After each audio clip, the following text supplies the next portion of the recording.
I'm standing in front of the Nile River in Egypt with breaking news on Elsa Adawi's Woman at Point Zero.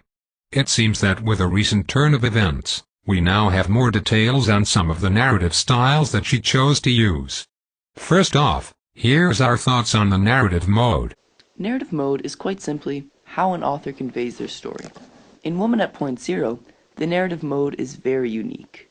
It's called a frame narrative. This refers to a story within a story. The doctor narrates her visit to prison. Then Firdevs tells her own story. Frame narrative can also be seen in The Princess Bride. Very interesting. How does this multiple-person narration affect the narrative point of view? Good question.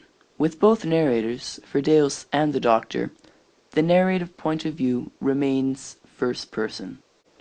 What is affected more with the narrative mode is the way that the author can convey much more information. You see, every narrator provides a certain perspective and also a certain bias. Having two narrators, the doctor and Firdevs, Elsa Adawi can go beyond the amount of themes that only one narrator would express. I see. One more question. Why do you think that there are only 3 chapters? The 3-chapter structure proves that the narrative mode is truly at the core of this book. Traditionally, chapters end and begin in correlation with events in the plot that occur. The fact that Elsa Adawi makes the narrator change, the factor that determines the end of chapters, shows that narrative mode is a very key element in this book, and it should be treated as such.